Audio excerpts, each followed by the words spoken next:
Rakta Yahweh. Rakta Yahweh. Rakta Yahushua. Rakta Yahushua. Rakta Yahweh. Rakta Yahweh. Rakta Yahushua. Rakta Yahushua. Double honor to the apostles and the elders, and salutations to you brothers teaching in truth and in sincerity.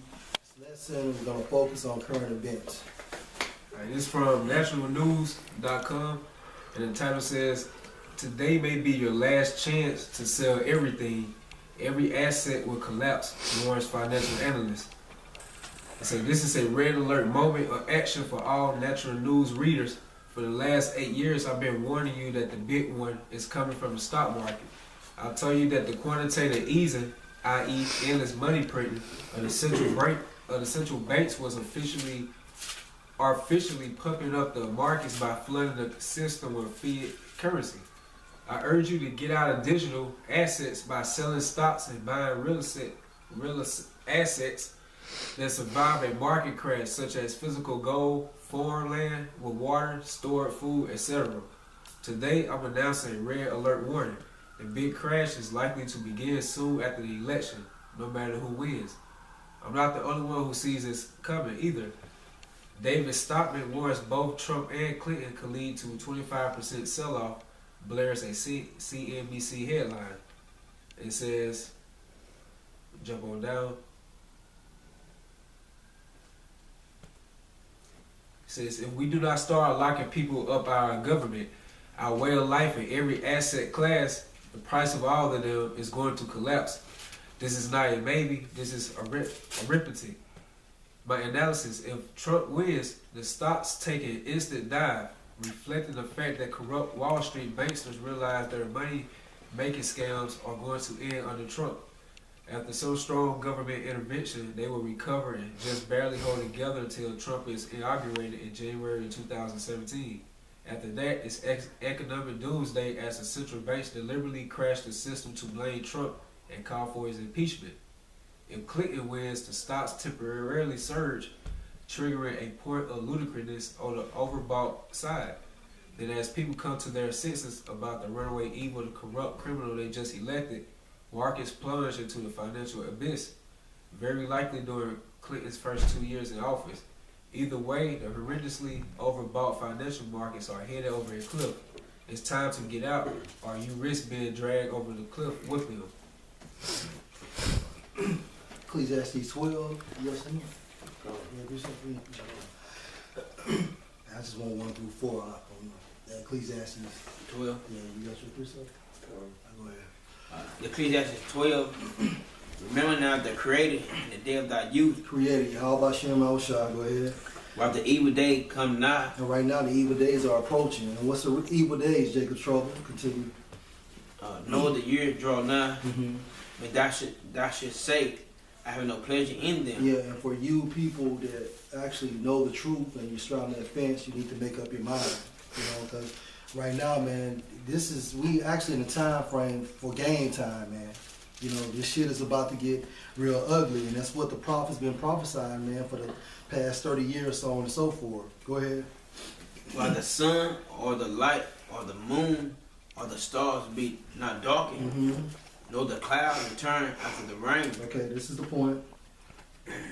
and the day when the keepers of the house shall tremble." Okay, so who are the keepers of the house, man? These cats on Wall Street. What's the house? America, man. Continue. "The strong men shall bow themselves." The strong men. The focal point on that is actually the people that are wealthy. Continue.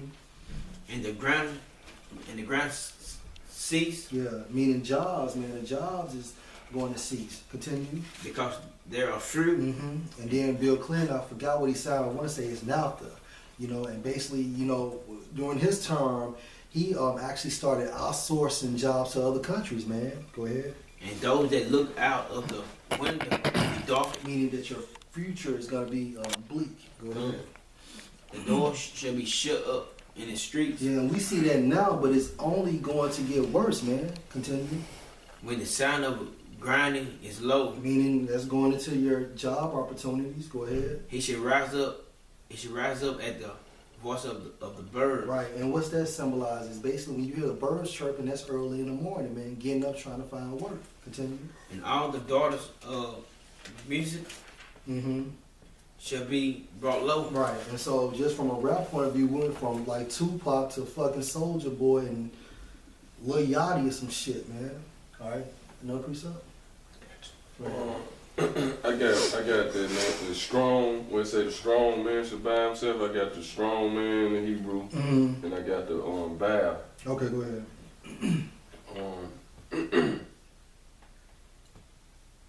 The Hebrew word for strong is kayil, which is a strong man should buy himself the wealth. They get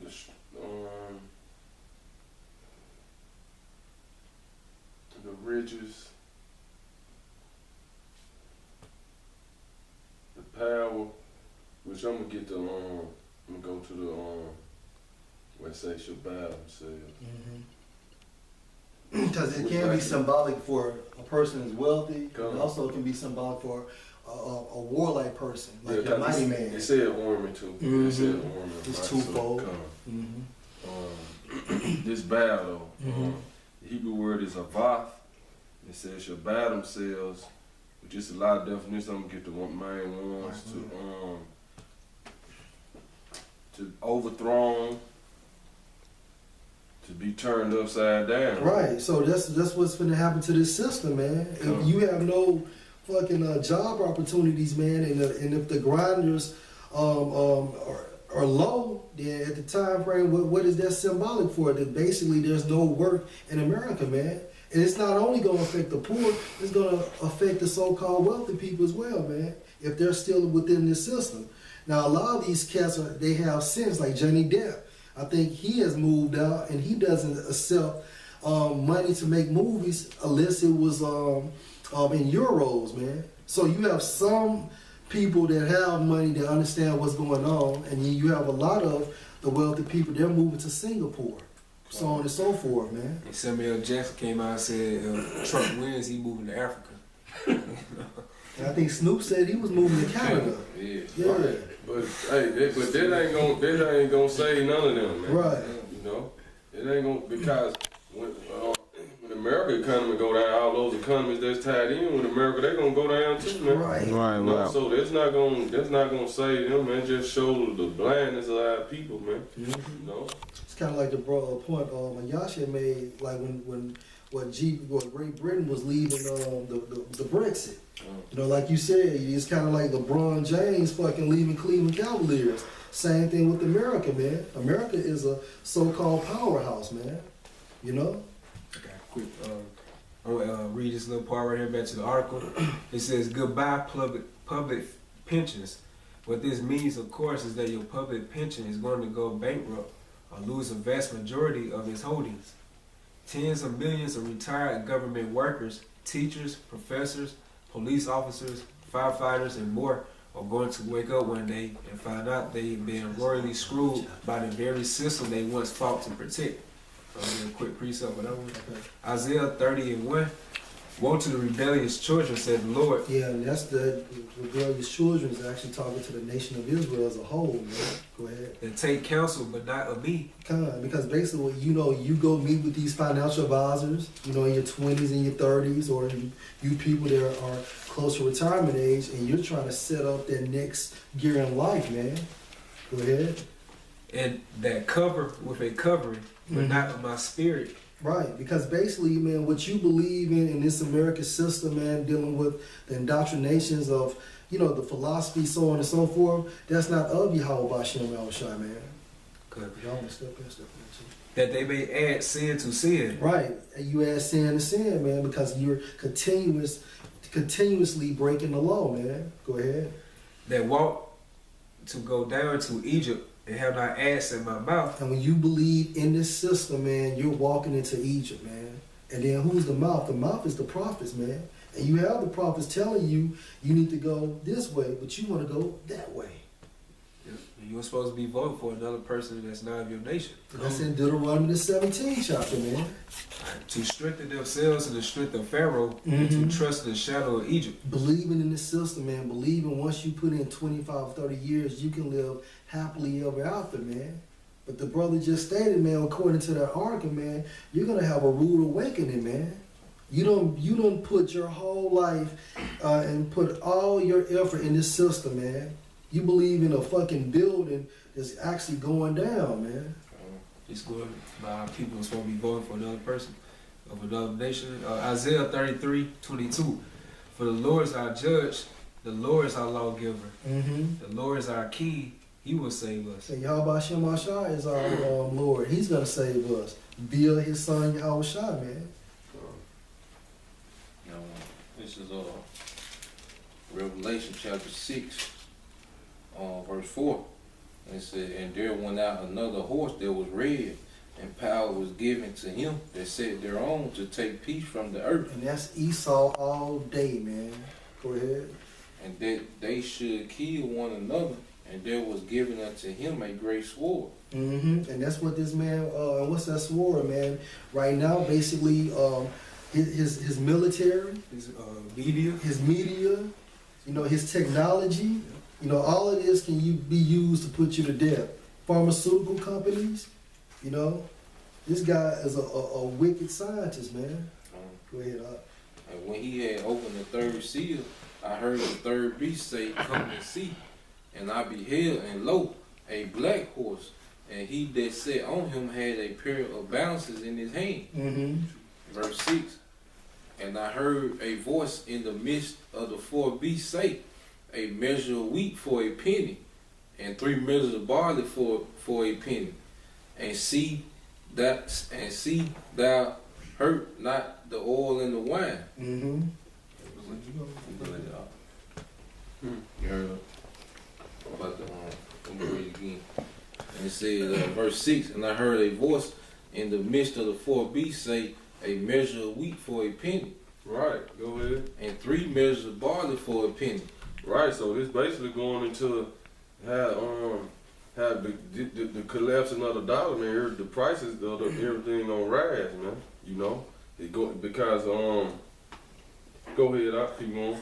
And it said, and see thou hurt not the oil and the wine. Right, and the oil and wine represents the word, man. So the word always was gonna be here, man. Start at the top again on that. I will say, measure of wheat for a penny. And it said, verse 6, Revelation chapter 6 and 6.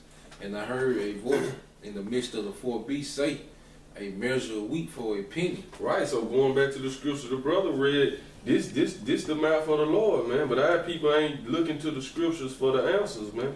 But what's going on right now, man? They all into the TV and the politics of America, thinking they gonna find the answer, man. Nah, the answer already in the book, man. Then you know the outcome, everything that's happening right now, man. You know, but your preacher's not giving you this, man. Because he part of that system. He not covering with the spirit of the Lord. He basically covering with the covering of Egypt, man. You know? Go ahead. And it say a measure of wheat for a penny. Right. A measure of wheat for a penny, man. Which that penny go back to the word denarius, which was a day's wages during that time, man. During the time of the Romans, that was that penny represented basically a day's wages, man. So a measure of wheat for a penny going back into that's basically how bad it's gonna get out here, man. Just like in Venezuela, man. You know, it's gonna be like it's gonna take like a whole day's wages for just to buy a loaf of bread, man. You know, go ahead. And 3 measures of barley for a penny. And see thou hurt not the oil and the wine. Right, man. You know, so that's why the scripture said wisdom and knowledge should be the stability of our times, man. You know, not like our people. You know, they put it done got so bad, man. They majority Jake them put their faith in the old decrepit so-called white woman, man. They were looking for Hillary Clinton to come through and save the day, man. You know, but like the brother said, man, the answer to everything in these scriptures, man. It don't matter who get into the White House, man. These prophecies gonna come to pass, man. The White House ain't got nothing to do with these prophecies, man. That's right, man, because you're not physically going to be saved until Yahweh Shai comes back. And so there's no more excuses, man. Y'all had Barack Obama, a fucking Hamite, although you basically had your allegiance to him because y'all, you know, the same complexion, so on and so forth. But face value, that's what you went off of. So this cat that had 8 years to do what he had to do, and you still say that he didn't have enough time or he was cleaning up the mess. However, when he was in office, he continued to send the economy down trillions of dollars in debt. It went from 10 trillion when Bush was there, and then when Barack Obama got there, it jumped up to $30 trillion. So there's no more excuses, man. You know, and now you're putting your faith in, like the brother was saying, in a white bitch. You know what I'm saying? So if this so-called black man who you say didn't help you, you know she's not going to help you. Her husband didn't help you all out. So when will it start hitting home? You know, so then you talk about what niggas need to vote, niggas need to vote, niggas need to vote. However, when you look at the fucking stats from last night, you know what I'm saying, it tells you that Hillary had the majority vote. Popular vote. The popular vote. So your fucking vote doesn't count, man. You know why? Because basically the electoral votes is 538 votes. Whoever gets to 270 some votes first, that's who's gonna usher in as president, man. So if fucking Hillary Clinton had 6 billion votes, and what's his name? Trump had 150,000 votes. Well, if he done had more electoral votes, he's gonna win. So if they split the fucking 538 votes, then therefore the House of Representatives will get the call and they're gonna make the call. So you still don't count, but you still believe in this system, man. You see the fucking boat got a hole in it, but you still wanna hop in. Water's just shooting up to the top of the heavens, man. Go ahead. This is Micah 2:10. Arise ye and depart, for this is not your rest. Right, and you supposed to rise and you supposed to depart, not out of this physical place, but out of your mindset, man. You know what I'm saying? You supposed to come into the truth, man. But at this time frame, the only people that's gonna believe in this thing are the elect. And then you got idiots like In Shape with 8. You know what I'm saying? You ain't nothing but a chimpanzee, and you talk about still a win-win for a 2/3 dude. And you are just plain stupid. You talking about you don't read the scriptures. And like I commented, it shows too. My boy, double stupid. Double stupid. Squared. Yeah. Go ahead. Because it is polluted. This whole society is polluted, man. You know what I'm saying? Like, I mean, this whole way of life, dealing with the food, dealing how everything is set up, man, from a spiritual standpoint. But then you got cats. My cousin had the audacity to tell me this shit is better now than the 50s and 60s. Well, my rebuttal for you, at least in the 50s and 60s, these niggas was hanging us with the fucking when it was dark. Now they shooting you down in public on video. At least in the 50s and 60s, we knew who our enemy was. Right. You know what I'm saying? You niggas are stupid. Even Martin Luther King said he felt like he integrated his people into Burning house. a burning house, man. You know what I'm saying? He realized at the end, like, shit, I should have never done this shit. Man, you see that? And while he's pillow biting with faggots and shit. Right, so whoever you was talking about, if he think Martin them done something, just listen to, if you go listen to Martin's last speeches and last quotes, he realized he led his people into some bullshit, man. Right, because, you know, like you say, even back in the day, you know what I'm saying, like prior to the integration, at least when you segregated, you had your own system per se. You know what I'm saying? You had your own hospitals, your own doctors, your own school system, so on and so forth. Right. You know, you taught your own people, but then when you integrated, you know what I'm saying, basically that just fucked up everything. And that's that scripture goes into Ecclesiastes when it talks about how a gift destroys a heart. Right. You know what I'm saying? Because now you can go move into Madison or get a big house, so on and so forth. You think you done made it. And the worst slave is a slave that don't know he's a slave. And like the brother always say about P, like P, and even P stated, man, they took the shackles off you and put it on your brain, man. That's why Jake is on a very low level, man. Like my uncle, he argued me about an hour about not voting, man. You know, he actually thought, you know what I'm saying, like the brother getting to, man, these niggas still believe that Obama was for us. After all the things that went down while he was in office, these niggas still think Obama was for us, man. You know, Jake on the low level, you give him an iPhone 7 and he say, well, today better than when it was 50, 60 years ago. All Jake talking about is technology, man. But we got a horrible quality. This is the worst quality of life that's ever been since the earth existed. That's man. right, man. This is the worst quality of life, man. Our women out of order, man, because even back in the 50s, 60s, the woman knew her place. She knew her husband had a family across town.